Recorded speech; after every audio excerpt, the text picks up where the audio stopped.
Most families don't think about what to do with mom or dad until there's a crisis. It's not until dad falls, ends up in rehab, and comes home with a recommendation for round-the-clock care, or until mom lands in the hospital with a UTI, a provider note stating cognitive changes, and the OT recommending 24-hour supervision. And then the scramble starts, because here's the part no one tells you. Around-the-clock care, whether it's at home or in a facility, is not covered by health insurance, not from Medicare, and not from private insurance. The only thing that pays for it is Medicaid, and that's only after you've spent down nearly everything that you have. So what's the plan? Assisted living at $7,000 to $8,000 a month on average in the Chicagoland area, or skilled nursing, which comes in at about $10,000 to $13,000 a month right now. Is there long-term care insurance? And when the hospital gives you 24 to 72 hours to come up with an answer, you simply don't have enough time. So today we're asking questions about how do families know when it's time to start considering placement for a loved one? Why do most people research a restaurant more than they research a care facility? And what does that cost them? What should families actually be looking for and asking when evaluating a skilled nursing facility or a retirement community? What's the difference between making a placement decision with preparation versus making it in that 72-hour hospital discharge window?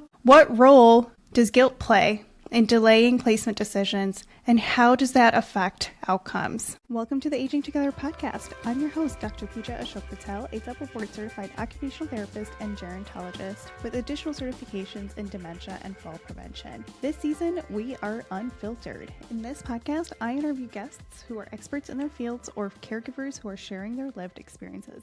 Let's meet today's guest. To help me answer these questions, today I'm joined by Cory Fosco. He is the author of The Question of When, a practical guide to knowing when it's time for assisted living, memory care, or skilled nursing. He has spent 34 years in long-term care, starting as an outreach worker with homebound seniors in Arizona, then as a social worker and director of admissions in skilled nursing facilities in Phoenix and the Chicago area. He currently serves as vice president of enterprise sales at PointClickCare. Cory holds an MA in creative nonfiction from Northwestern University, and a BA in creative writing from Loyola University, Chicago. His writing has appeared in several magazines and journals, and a short story from his chapbook, Empty Streets, earned a Pushcart Prize nomination. He lives in the Chicago area with his wife, Cindy, who is vision impaired and serves on the alumni board of Guide Dogs for the Blind. Her experience shaped Cory's commitment to accessibility, and The Question of When is available in digital braille through Bookshare and the National Library. Cory, welcome to the show. Thank you for having me. I'm happy to be here. I know we have so much in common that we can talk about, from social services to navigating discharge recommendations and understanding when to start placement. There's just so many things wrapped up all into that one little conversation. I'm sure, having been in the industry for so long, you have thoughts and you have experiences. So let's open up with a hot take or a contradiction that you have come across in your work. Yeah, I'll start with the thing that continues to maybe concern me and I wish it changed is people's belief that Medicare pays for long-term care. This happened this week, actually, with a friend of mine. She's in a skilled nursing facility and she reached her 20th day. And the family was not sure what they were going to be responsible for thereafter. And so I had to go back and forth and counsel them. And so that having that out there after 34 years, that people automatically think Medicare is going to pay for long-term care or additional placement or 100% of even short-term rehabilitation. I wish that was so different, but it's not. Yeah. I mean, I think it's been years, or I should say decades, of society thinking, or not even society, but like the healthcare industry framing Medicare as like the golden goose of healthcare when they get older, right? And yeah. I don't think people realize, or it's never been educated well enough where it's like, okay, yeah, that is your health insurance choice once you're over 65, but it only covers 80% of services. So you're still responsible for the other 20%. And the 80% coverage is not for everything, right? It depends on what plans you have. But that's right. And that's I think one of the other big misnomers is that it covers short-term rehabilitation when the person's making measurable progress, right? So if they're in a skilled nursing facility for a fractured hip or any other type of short-term care need, Medicare is going to require that they see progress. And as soon as somebody plateaus, whether that's at day 5, day 20, or day 40, Medicare is going to say, if they're not making progress, that's it. And again, after day 20, they pay 100% of that the first 20 days, but thereafter there's this significant copay. And if somebody doesn't know whether or not they have a co-insurance, or they don't, in this instance that happened this week, the friend of ours called the insurance company, the copay, and they said, well, we only pay this much amount of money. And she called me in a panic saying, what about the rest of it? And I had to walk her through that. I counseled her to call the social worker at the skilled nursing facility. And as I understood it from my time back in the 90s as an admission director, the facility covered everything, for that they took the supplemental from the additional insurance company. And so she had this 3-hour window where she was so stressed out because she thought she was going to have this gigantic bill. So it's just frustrating. You look at other countries that do subsidize placement decisions, whether that's for short-term or long-term placement, and for whatever reason our country sticks with it's just for short-term care, rehabilitation, and it doesn't cover long-term care, and that's very frustrating. Yeah, absolutely. And even with, I know you explained like for the short-term rehab side of like it could be 5 days, 20 days with measurable progress. Right. And aside from a short list of diagnoses, even if they're making measurable progress, it's 100-day cap out per year. That's right. Right? And so if somebody it's falls in benefit January, period. Yeah, it's per benefit period, sure. Yeah. So yeah. There are, and then these other complicated. You're actually pointing out that all the complications, right? So what Medicare requires is it's a 60-day window from when that person leaves that facility and goes home and doesn't re-hospitalize in a 60-day window, then another 100-day starts. So if you don't have someone like you or me that can counsel you, you're thinking, I'm only going to get this one benefit period. And in fact, that benefit period does reset, but under specific circumstances. And it's very frustrating. Yeah, absolutely. I mean, in my 10 years of working in inpatient acute care hospitals and making discharge recommendations, this is something that we actually learn and have to take into consideration over time, right? Generally, you're thinking, oh, you're the therapist. Like, why would you be thinking about insurance and all of this? And we have social workers, case managers who kind of help manage a lot and navigate a lot of that, right? However, if our role in the hospital setting is to make sure that you have a safe discharge plan from a functional and a cognitive safety standpoint. So if I don't think you're safe enough to go home, I have to figure out a recommendation for Plan B. Now, what is Plan B, right? And in order to be able to make a good Plan B recommendation, I can't just put in my recommendation and be like, all right, social work, figure this out. It has to be, hey, you just had a recent admission. This is your 5th fall in 2 months. You've been to rehab 4 times already. How many days, do you even have enough days? Is this another admission? Is this another, we have to communicate and collaborate with social work to figure all of that out so that we can then figure out, can you even go to rehab, right? Is that even an option? Because if not, now we're moving on to Plan C, right? That's right. That's right. And you think about how it's all changed too. When I was doing admissions, oftentimes when somebody fell and fractured a hip, that's a very common reason for short-term placement. They went into a skilled nursing facility after that 3-day hospitalization and that surgery for the replaced hip. Today, many people, obviously it's going to depend on their age, it's going to depend on their activity levels, etc. But a lot of people fall and fracture hip or get a hip replacement and go home with home care. Right now, that's an older adult population. They're likely going into the skilled nursing facility for that short-term rehab. But the average length of stay back then was much longer than it is today. That the insurance companies want somebody to rehab and rehab quickly. And to your point of when they go home and are they going home safely, do they have stairs in their home? Is there someone at home with them? What is the situation like? And you have to know that as the therapist. The social worker needs to know that. The discharge planner needs to know that. And do we need to set up services at home? And it's just all about safety should be the number one concern. And whether or not they're making measurable progress could be different for each person. And so it's a frustrating situation. It really is. I'm so glad you brought that up because actually now a lot of elderly who come in with a fractured hip after a fall, a lot of times they're not candidates for surgery. And so what ends up happening is they get qualified as an observational stay in the hospital, which means that they're not admitted. It's not technically an inpatient hospitalization. It's looked at as an outpatient service. And that means they don't qualify for short-term rehab under Medicare, because Medicare basically says, we'll cover short-term rehab if you end up being hospitalized. But if you're not qualified as being hospitalized, even though you're in the hospital, and this is a part a lot of people don't understand, just because you're in the hospital doesn't mean that you have a hospital admission.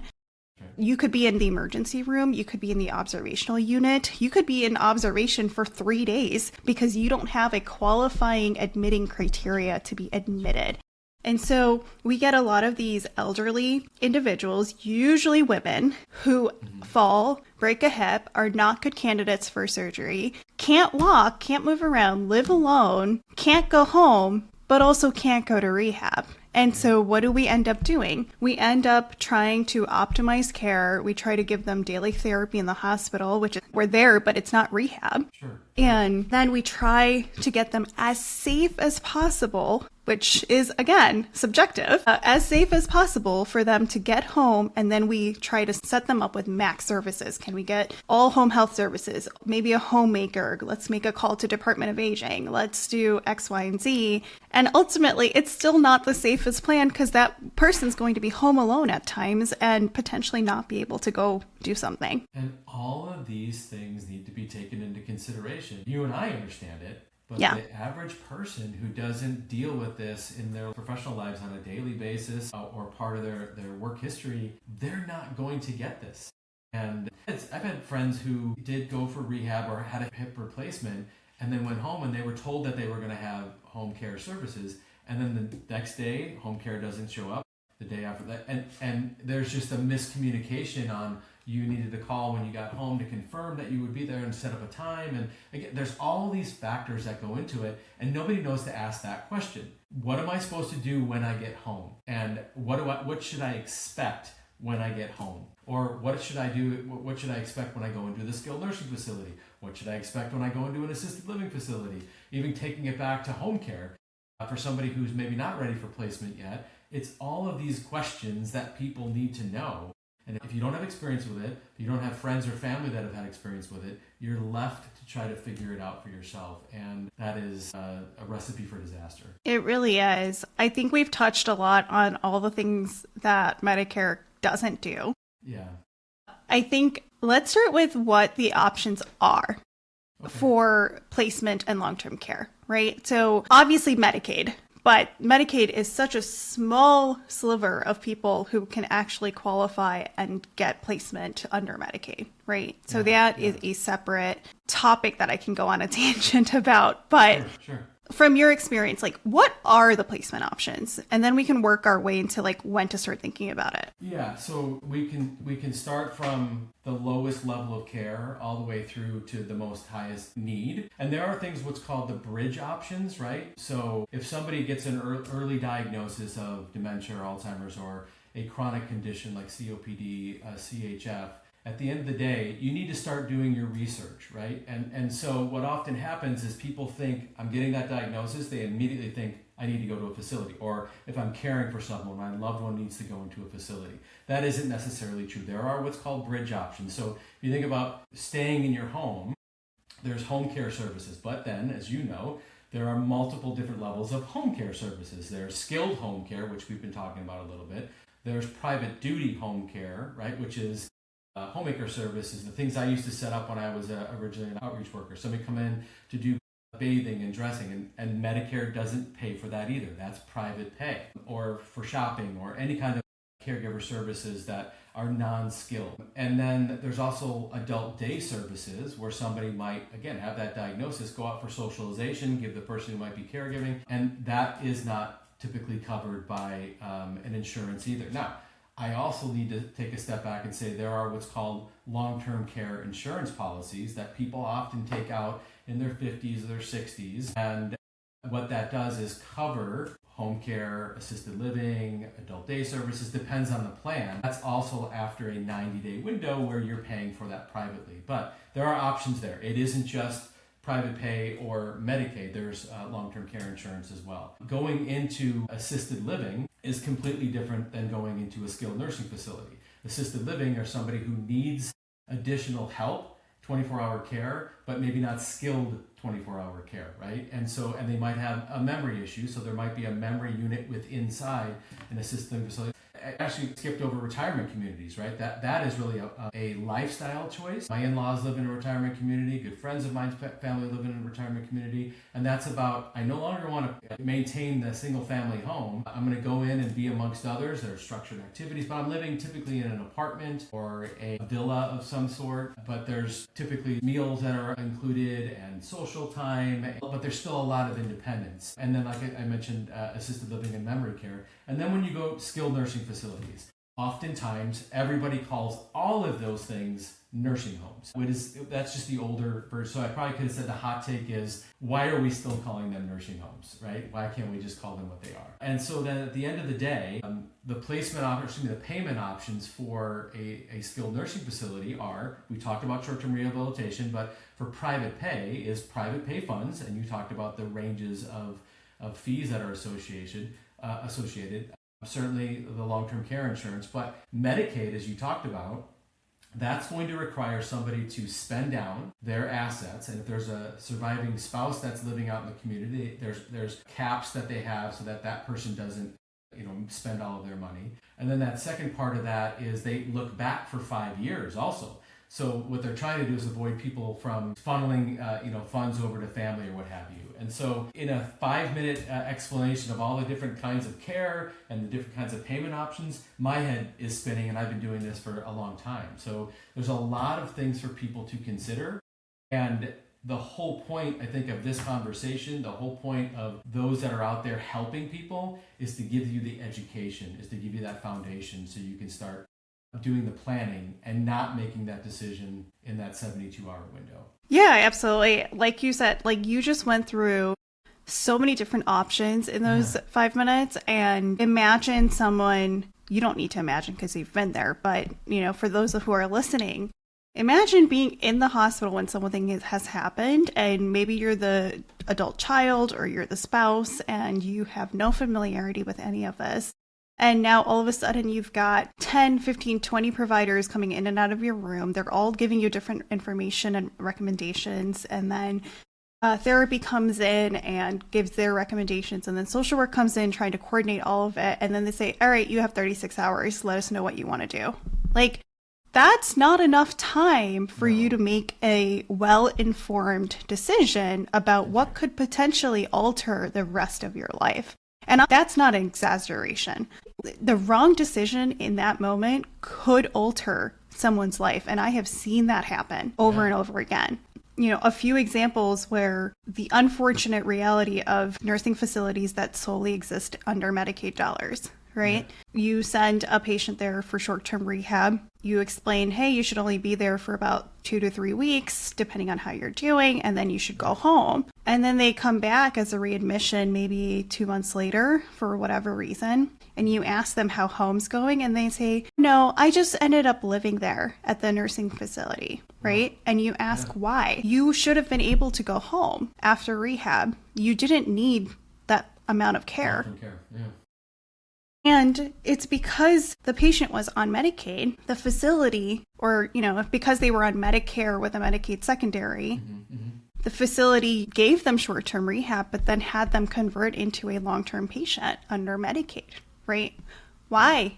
For what reason? But ultimately, the unfortunate reality sometimes is when you enter into a skilled nursing facility in that process, in that way, rather than a conscious placement decision, is that you open doors for legal loopholes that facilities can take, right? And that alters the person's life because now the person is going to live out the rest of their lives in a nursing facility that probably shouldn't have happened. So I've seen that happen over and over again. And that's why it's so important for people to understand how these systems work, what the options are, what the goals are, depending on where they're going for rehab or placement. And then from there, making a plan on how they're going to ensure that that plan doesn't get altered. One of the other parts of this is what I was just mentioning is that conscious decision making for placement. Like, my mom has for years told me, I saw my mom take care of my grandfather, my grandpa. Now they take care of my grandma. And for years, she has told me, if I ever need this much help, just put me into a nursing home, right? And having been in the industry for so long, that's never going to happen. Right. Yeah. But it's not common for people to say that or have a discussion about it in general with their families. That's right. And so your biggest topic from your book and what you're talking about and what you're doing is, how do families know when it's time to start considering placement, and how do you start having those conversations? Yeah, and the fact that your mom is saying that is probably much different than what everybody else says, is saying, make sure I don't go into a nursing home, right? And so the fact that your mom is saying that probably is because of the experience she's gone through and then what you do. But I think, when it's time, it really isn't one thing. There's never necessarily, unless, again, you're falling and fracturing a hip and then everything comes together, it's going to be accumulation of things of when it's time. And at the end of the day, it's probably going to be missed medication or medication errors. As we talked about, it's going to be a fall. It's going to potentially be weight loss. The other thing that people overlook is caregiver burnout. At the end of the day, those that are caring for others typically stop caring for themselves. Their social lives start getting smaller and smaller, and it all becomes about being the caregiver. And so you have to take all those things into account, and you have to determine it's not going to be one clear sign that makes the decision. I talk about in my book where there's this family where the husband was basically covering up for his wife who had memory loss. And then one day he wakes up in the middle of the night and she's gone for 23 hours. There's your clear sign. But those signs actually were there before this unfortunate situation happened. She was found, and then the family had the discussion in the hospital. But ultimately, at the end of the day, there isn't necessarily going to be one clear sign.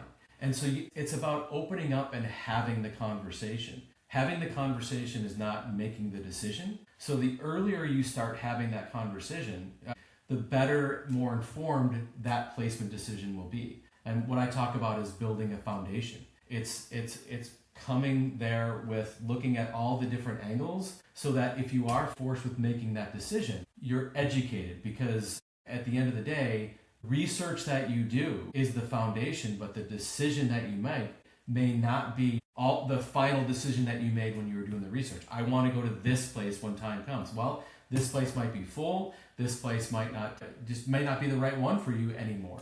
And so ultimately, at the end of the day, it's looking out for the different signals and putting it all together rather than waiting for one specific signal. Yeah, there's a couple things in that you said that I resonate with and want to tease out. Is one, I think there's a misunderstanding of saying like, oh, I want to go to this specific facility, and they don't know what type of facility it is, right? They don't know if it's an assisted living. They don't know if it's an independent living. They don't know if it's a skilled nursing facility, because they just know it as a place where people go and live, right? And so that's one.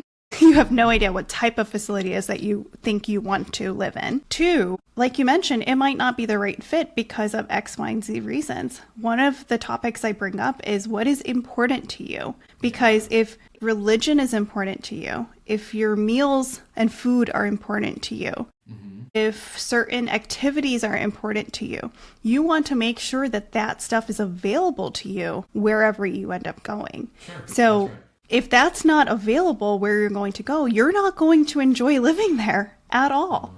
No. And so it's not just living there. It's not just about the safety, but it's also about the quality of life, depending on where you're going to be staying, right? So I think that's a really important factor in understanding what those options are. I love that you bring that up, right? The fact that that is something that should be the number one thing. Having that conversation about what are your likes, what are your dislikes, and then there's substituted judgment as well. If the person down the line can't make the decision, go off of what they would have liked, what they would have liked. I love the fact that you brought up the food and religious beliefs, and all of those things can't be overlooked, because the experience then for the person that is going into the facility or the community, it'll be a better experience for all. Yeah. It will. And, it's better for health outcomes, actually, in long term, because, I left out language.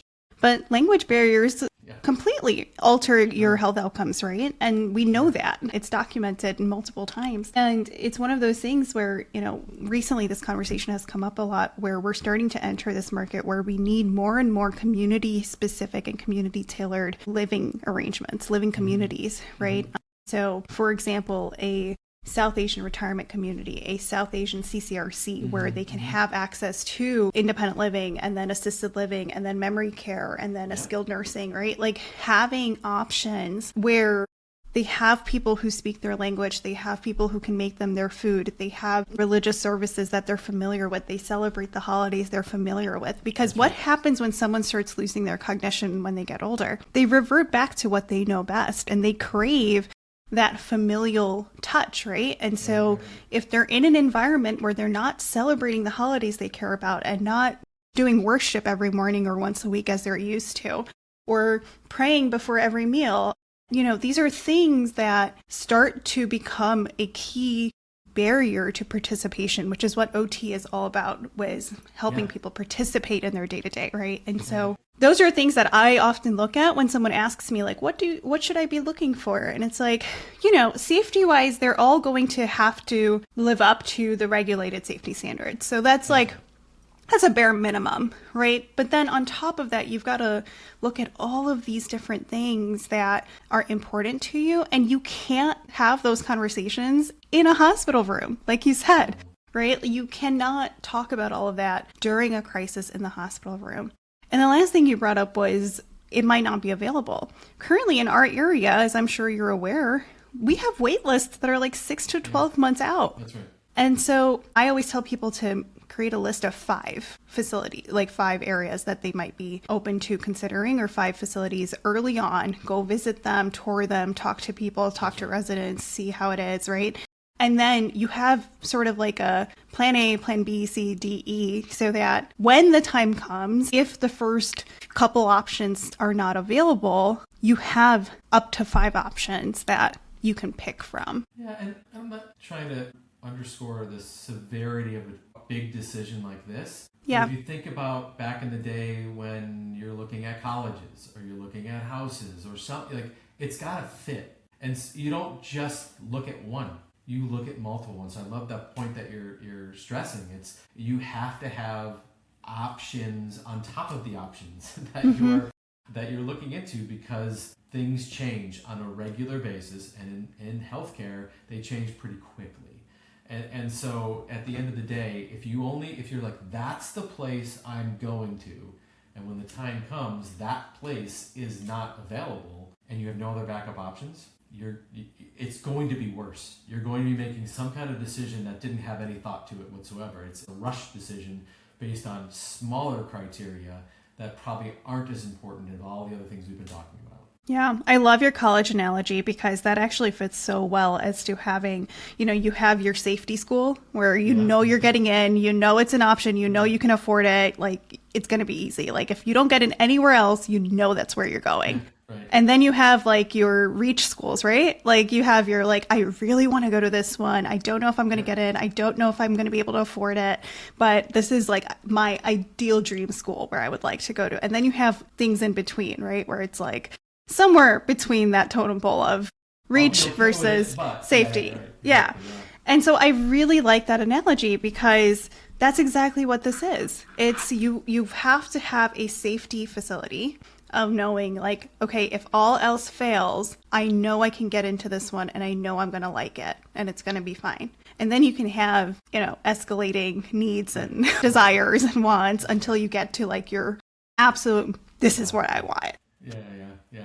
Okay, well, so we've talked a little bit about like what families should actually be looking for and asking when they're looking at these different communities and facility options. One of the things I try to be mindful of is you're looking for different things. Like these basic like daily living stuff is common, but you're looking for different things if it's a retirement community versus assisted living versus skilled nursing. In your experience, what are those differences, or what is like 1 to 2 key differences you would say? Like between the facilities? Yeah, I think again, it'll be a little bit dependent on the person's needs themselves. If I've got memory loss, I'm gonna try to look at whether it's assisted living or memory care specifically or a skilled nursing facility. I'm gonna want to look for that the staff has that expertise and has that experience, right? Because having a secured unit, or what some people wrongly call a locked unit, doesn't necessarily mean it's the right memory care for someone with memory loss, right? There's activities that are involved. There's the way you socialize. There's a lot of things that you have to take into account for somebody with specific needs for memory care. And in assisted living specifically, let's say that maybe there's no memory loss involved. It's about the person not needing a higher level of nursing care. It's still that it's about activities of daily living, and it's about their ability to be a part of their daily care. So what makes that different? A skilled nursing facility will likely have a higher ratio of nurses to residents or patients, whereas an assisted living community may not. And so one of the differences between those, it isn't just about the services you're getting, it's about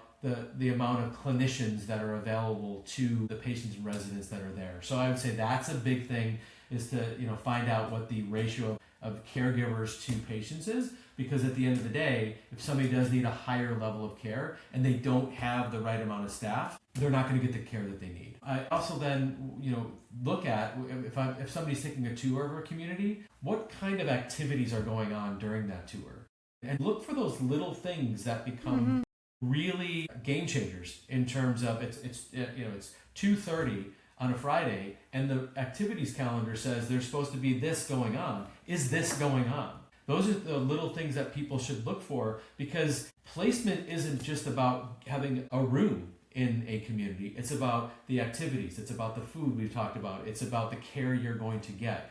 So looking at the different levels of care is meaningful about the staff that are going to be there, the activities that are going to be there, so that the amenities that are included in that. There's such subtle differences between, and sometimes they're hard to spot. A great looking lobby with beautiful landscaping versus a community that has really good staff, really good reviews from people, and an engaged community versus one that looks great on the outside, but no one's getting the care that they need. There's call lights on everywhere.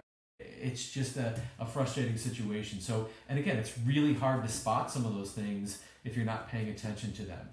Retirement communities, that's a lifestyle decision.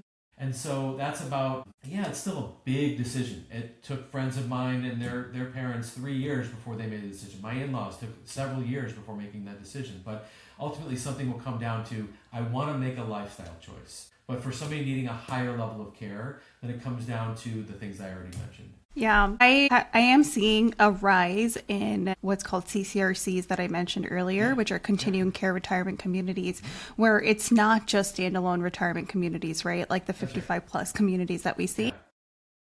It's meant to be a one-time move for somebody at a pivotal moment in their life where they make that decision to say, okay, I'm going to transition into retirement care, retirement living, or whatever it might be, similar to what you were just saying. But it's not okay, I'm going to move into this 55 plus community right now, and then when I need more help, I'm going to have to move into another assisted living community, and then if I need more care, I'm going to have to go to another skilled nursing facility, right? Instead, these CCRCs are communities where all of that is available within the same community. And so you still have access to, a lot of times there's one spouse who is independent and the other spouse needs a lot of support and care. Or, sometimes now we're seeing, people who are in their 60s and retired who still have their parents who are in their 90s and they can still be in the same community, right? And I'm seeing more and more of these come up now where they have these like independent living or retirement community areas that are actually like, they're townhomes or row homes that exist on one side. And then on the other side, right across the street, they're, within that gated community, there is the assisted living and the memory care and then a skilled nursing with short-term rehab, like all of that in one community, so that it's not a bizarre move, not a bizarre, but a taxing move in in totality. Most people that I've mentioned, and thank you for bringing up CCRCs. There's a guy who wrote the book, and I failed to mention CCRCs. That's okay.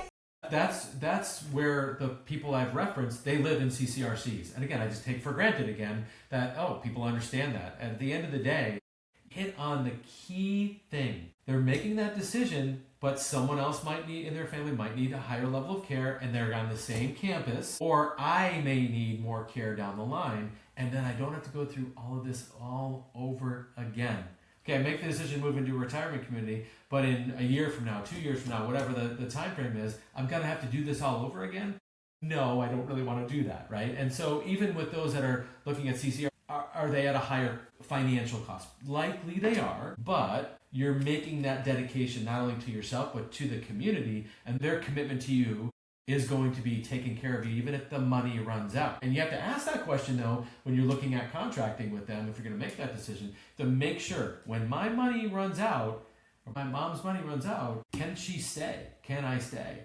And again, most of the time the answer is yes. But at an independent assisted living community or an independent X, if money runs out, they're not a Medicaid certified community, and you aren't in a CCRC, you may have to then go through this all over again.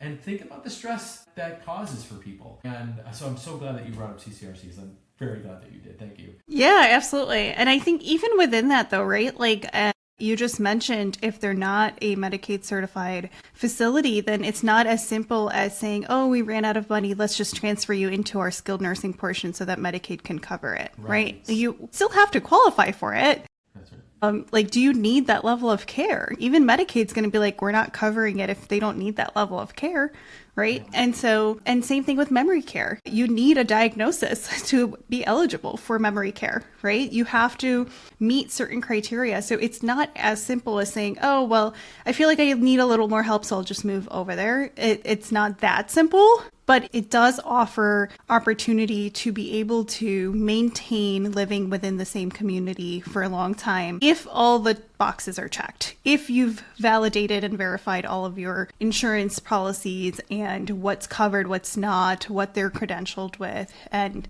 what the process of moving looks like, right? What are those eligibility criteria? At what point will you recommend transitioning from the retirement community to the assisted living, right? Mm-hmm. And that's not to say, so usually the retirement community side of CCRCs usually still has a lot of the services that help support your IADLs, right? Like your groceries, your meals, your cleaning, your landscaping, home maintenance, like all of that kind of stuff, transportation sometimes, right? Like they'll still have a lot of that stuff available to you without having to go into assisted living. And I think that's honestly the more beautiful part of it, is like you can still get help with all of that stuff and be independent. That's right. And that's about, listen, what happens with these decisions down the line is about control. Mm-hmm. So if you're making that decision earlier on to go into a retirement community, or your in-laws or your family, whoever you're caring for or supporting is making that, they're in control. Because a lot of it is about who's controlling this decision. Me, you, them, like who's making that decision. And the other thing that complicates this thing more, and I'm sure your audience is probably not just, I know it's not just Chicago based, it's not just Illinois. Every state has their own rules that you have to follow as well, right? So maybe some states have supportive assisted living that Medicaid would pay for. Well, not all states do. And so there's so much more that you have to think about. And at the end of the day, who's going to be in control of making that decision? Yeah, and that's a big part of this. I think we can end on that note of decision-making, autonomy, dignity, and all of that in long-term care, right? Of who gets to make that decision, who gets to maintain that independence, and maintain the dignity of that person who's receiving care. And if you don't make that decision and have those conversations early on, you leave that at the discretion of your children in most cases. Yeah. And then those children, so many emotions there, from realizing and accepting that your parent is getting older to them needing care. There's oftentimes a lot of feelings between guilt and resentment that start, and this comes up in every episode, I think, but that really adds to that, caregiver stress piece of it. And then if your children can't make the decisions, guess who gets to make those decisions? The government.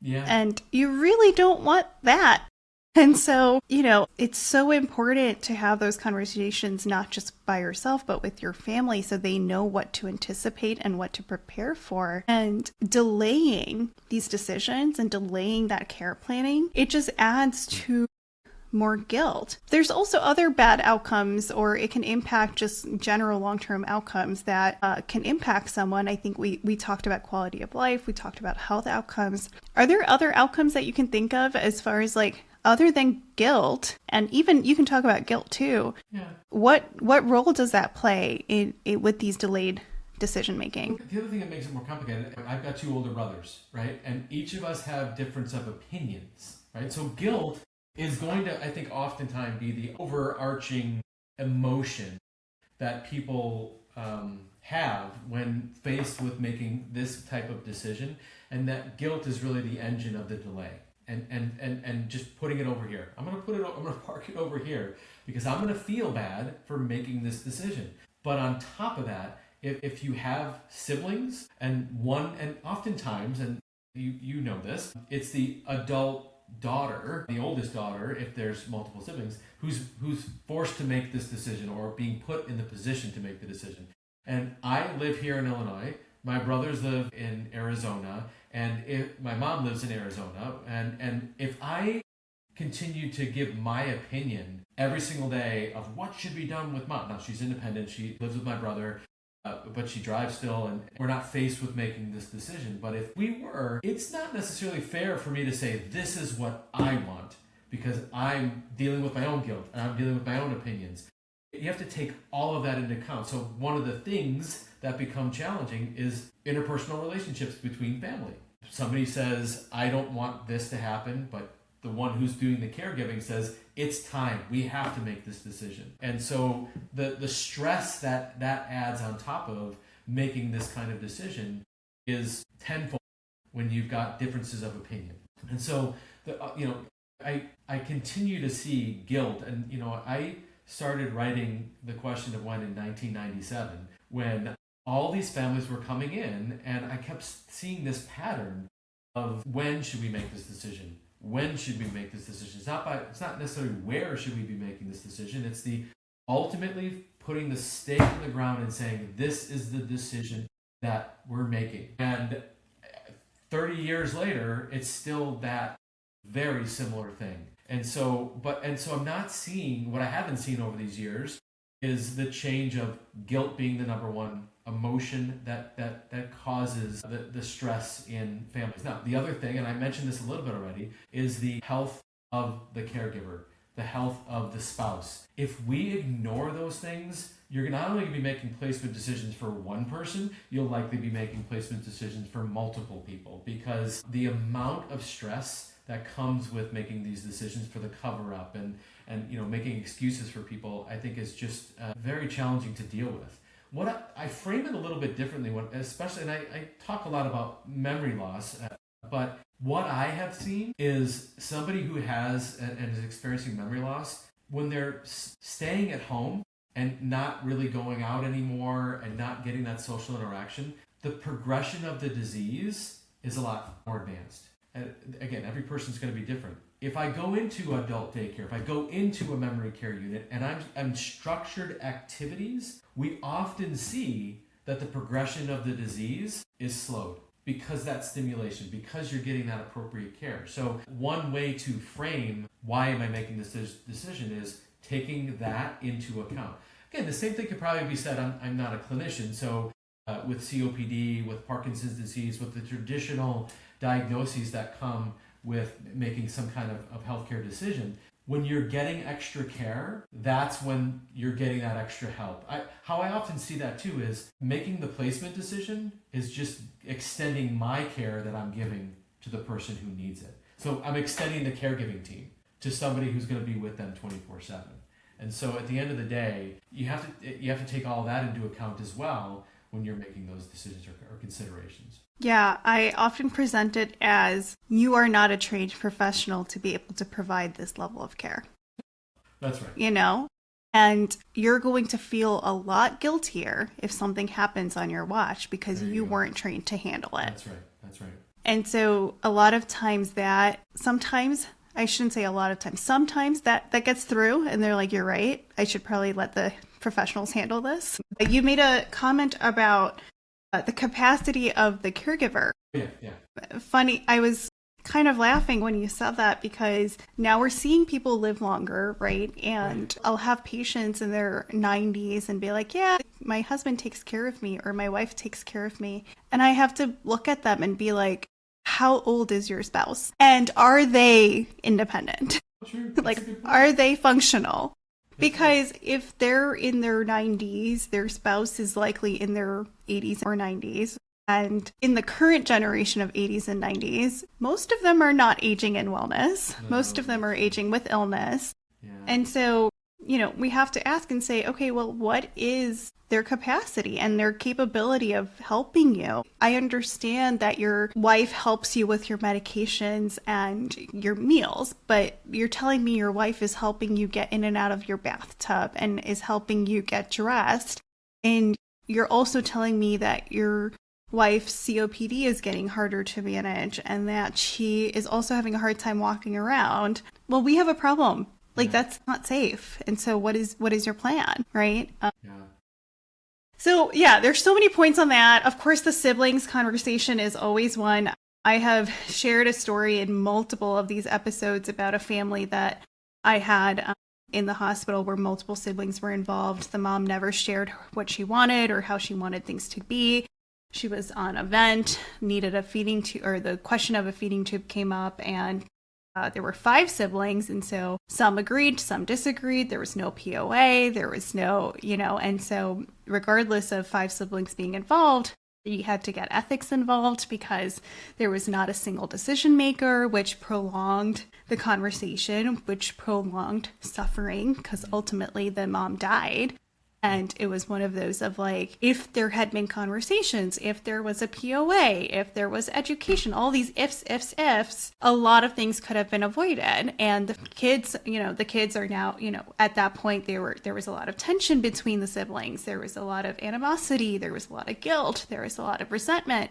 And all of that could have been avoided, right? And so I think that's where I think we've touched on 2 key points. One is you have to have the conversations. Yeah. And then 2, you have to have the conversations early. 100%. Because, like I said, you're building that foundation so that you don't have to make a quick decision when the time comes. And, I also think about the strength of the relationship with the person moving in for the placement. That changes then too. Like, you're maybe going to visit them more and you're seeing the care that they're getting, and the weight of your guilt and the weight of your emotion slowly dissipates. So I think the 2 points you mentioned are the ones I hope people walk away with after hearing this. Absolutely. Cory, I know we can talk forever on these topics and go off on tangents, but for the sake of time for our listeners, is there one key piece takeaway that you'd want to leave them with? Yeah, I think the one thing is, and I think I said this at the beginning too, is, placement isn't failure, or making the decision or having the conversation, I should say, is not making the decision. The earlier you can have that conversation, just open up the door, the more this becomes commonplace to be okay with that eventual decision. And you don't need certainty to act. You just need to make sure you're looking at it from all angles. And if you have the foundation, when you make that decision, I think there will be some clarity there and people will feel much better about that decision. Yes, absolutely, 100%. Cory, thank you so much for joining me on the show. Thanks for having me. I really enjoyed the conversation. Absolutely. Thank you for listening to the Aging Together podcast. If today's conversation helped you, please follow the show, share it with a friend, or leave a quick rating or review. Your support keeps this podcast free, ad light, and growing. Until next time, let's keep learning and aging together. Take care.